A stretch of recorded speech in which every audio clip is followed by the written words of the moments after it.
this morning? Hello, I'm good. Nice Thank to you meet very you much. in Nice to meet you. Prof. Lindy, is there any time difference between Palembang and Filipina? two time difference is 1 hour and a half. Oh, I think you are earlier than me. Is it correct? It's about 11 in Manila right now. Yes, 11.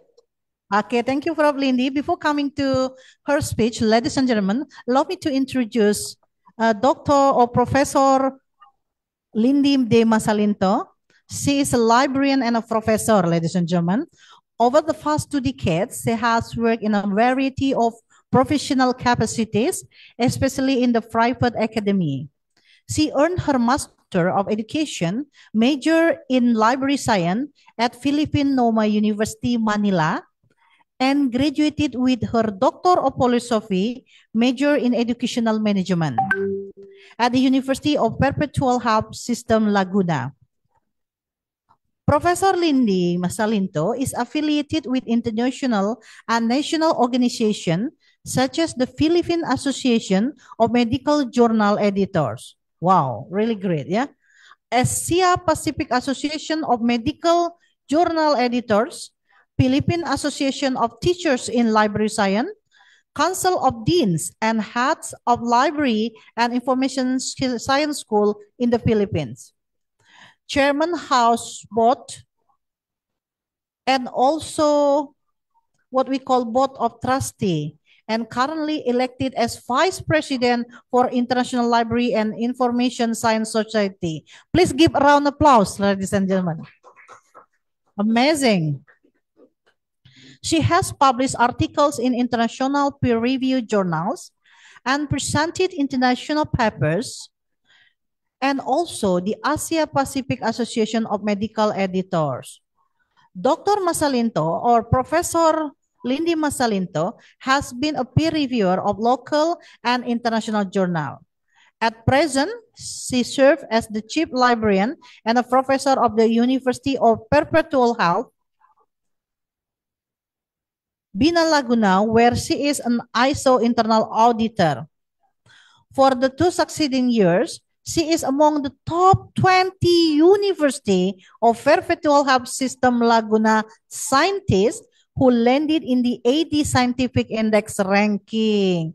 Masya Allah, tabarakallah. Yeah, we said something like that in Indonesian and Muslim, Prof. Lendi. Yeah, you are really amazing. She is also an Ali peer reviewer and program committee member.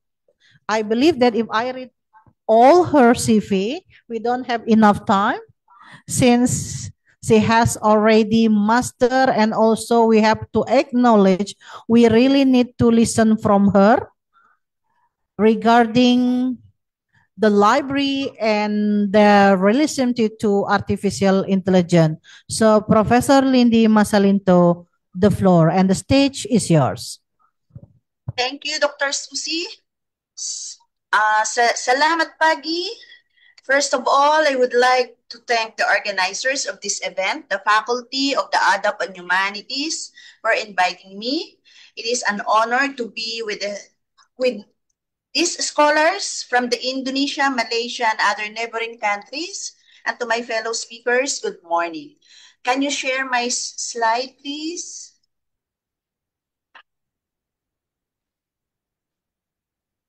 Oh, I can share my slide anyway. I will share my slide.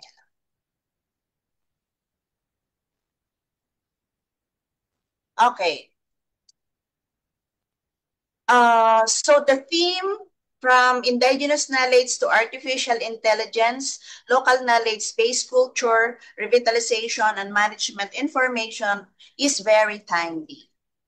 So in my end, I will be discussing the topic, bridging heritage and innovation in Indonesia. I wait. I have. Yes. Okay. Okay. So to start with, I have here Knowledge is not only inherited from the past, but also shaped for the future. What we know today comes from our ancestors, but we also add to it and pass it on to guide the future. Knowledge is learned from the past and improved for the future. So, to my introduction, indigenous knowledge in Indonesia encompasses traditional medicine, sustainable farming, and disaster-resilient housing is a vital component of the national identity and cultural preservation.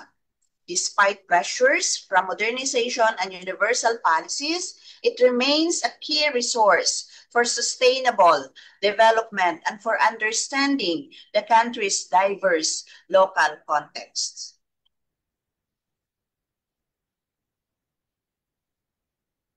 So, what is indigenous knowledge? This is knowledge developed over generations. It is rooted in tradition, experience, and sustainability.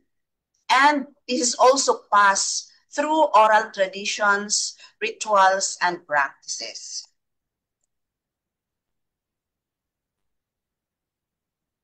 Okay, living in a community with rich traditions and diverse cultures can be challenging, like Indonesia.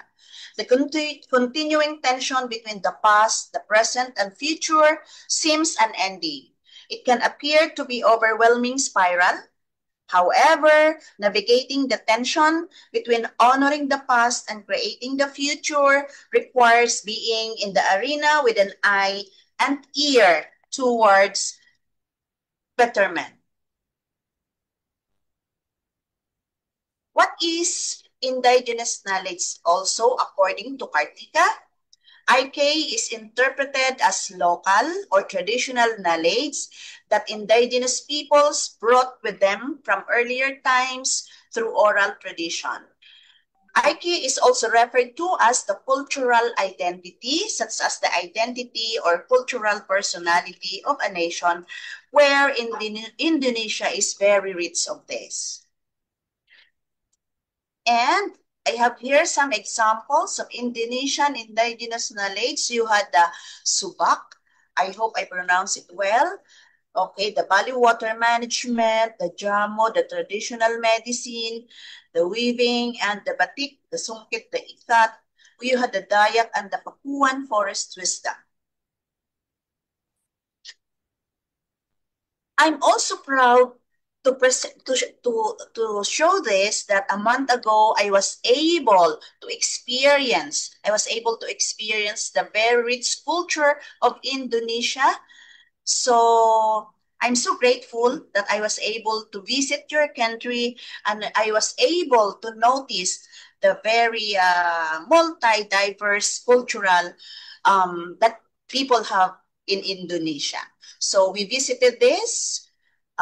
It is a dream come true to me to visit Indonesia. So in terms of cultural heritage, Indonesia currently holds, take note, 16 items of UNESCO's intangible cultural heritage, including wayang puppet, theater quiz, batik, education and training in Indonesian batik, angklung, saman dance, noken, 3 genre of traditional Balinese dance, pinisi, ship, pinkep, silat, and gamelan jamo and reord. I saw also in the presentation of Dr. Gunawan, a very rich culture of Indonesia, which he presented. Yes, we have challenges in preserving indigenous knowledge. We cannot avoid this. So, first is younger generation, they are less engaged in preserving indigenous knowledge. We had also the pressures of modernization, mostly undocumented or oral traditions only. So younger generations will not appreciate this undocumented tradition. So here, challenges in preserving Indonesia's cultural heritage include westernization, and the decline of interest in local culture among the youth, rapid urbanization leading to site destruction, environmental degradation from climate change and population, lack of funding and coordination between government bodies, and the commodification of culture for tourism. Addressing these issues requires improved cultural education in schools, greater community involvement and collaboration, stronger government policies, and the use of digital technology to document and promote heritage. What is AI? So it is a machines that learn, adapt, and decide. We are now governed of algorithms. AI is also used in healthcare, education, transport, and business. Okay, these are some uses of artificial intelligence in Indonesia. So, disaster prediction, you can, out of algorithms or AI, you can predict floods and volcanoes there. It is also used in smart agriculture and farming, e-commerce and digital economy, as well as, wow, the smart cities of Jakarta, the Bandung, Surabaya, which is very, very nice cities. Okay. Okay, how are we going to bridge indigenous knowledge and AI? We cannot avoid one another, so we need to put them together. So indigenous knowledge, we have the wisdom, we have the sustainability. Of course, we need community for indigenous knowledge. For AI, there is efficiency, scale, precision.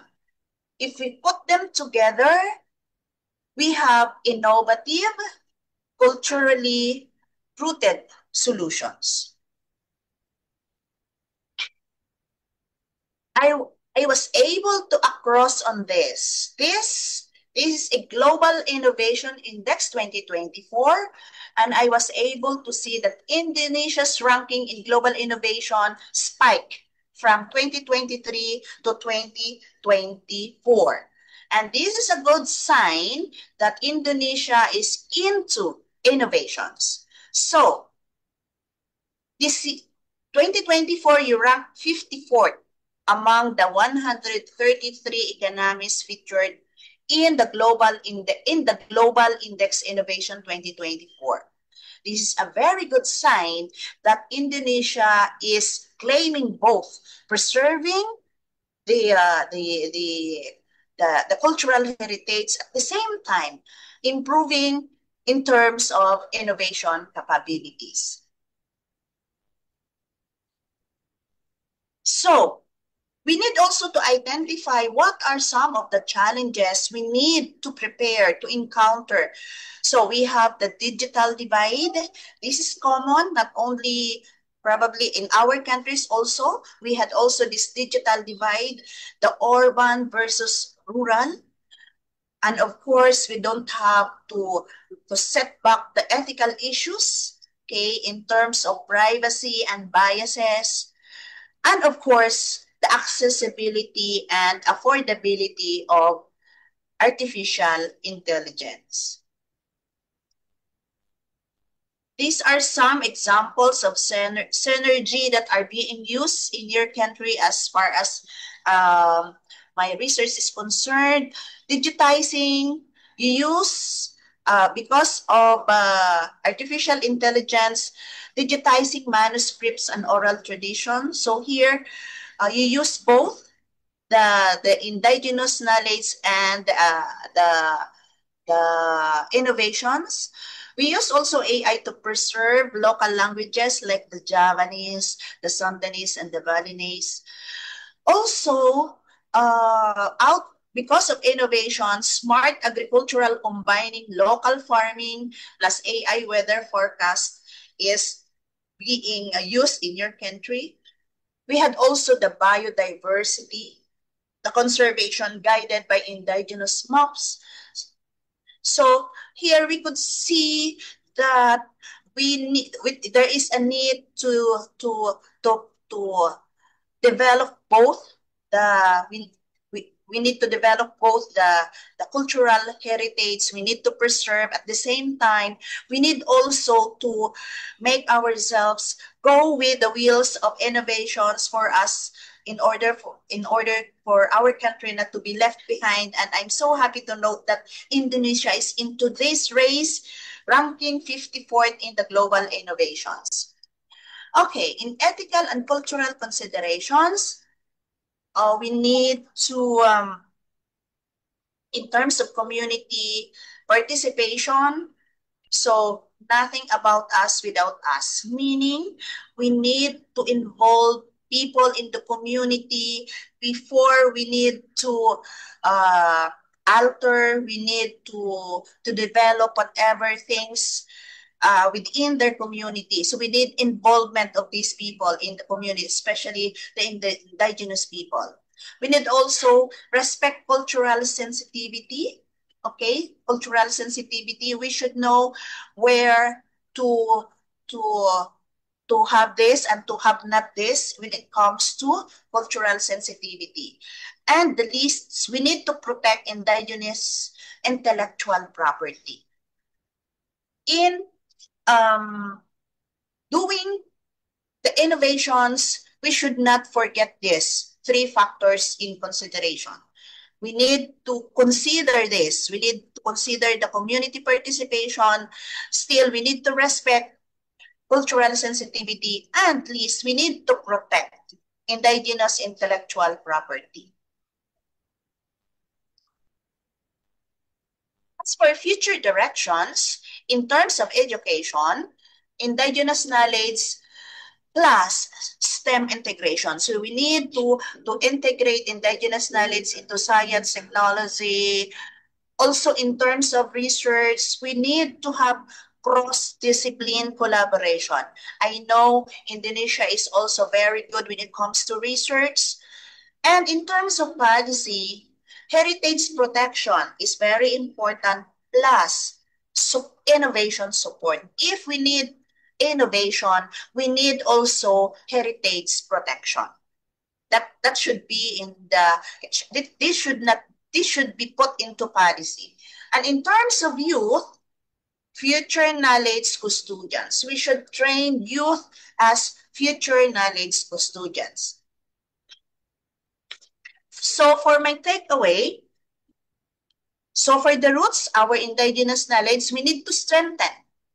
I know Indonesia is very rich and they remain strength in this indigenous knowledge. In terms of technology, also we need to reach. We don't go behind. We should not let our countries left behind when it comes to technology. So we need to reach. And I'm happy to note that Indonesia is also in this. Then we put them together. Indigenous knowledge and technology would result to they can shape Indonesia's future. And I know, I hope for this coming year, I need to see Indonesia soaring high when it comes to Global Innovation Index. And that ends my presentation. Terima kasih banyak atas perhatiannya. I hope I pronounced it well. Thank you very much for your attention. And if you had questions, here is my email address. Although I can stay here for our question and answer. I hope my connection will not get lost because now we had typhoon here in the Philippines, but I'm glad that my connection is not lost now. Thank you so much. Thank you very much, Professor Lindy Masalinto. Please, everyone, give a round of applause. What a great presentation, yeah? Professor Masalinto, allow me to explain and summarize what you have already talked about to the Indonesian audience and in Bahasa Indonesia.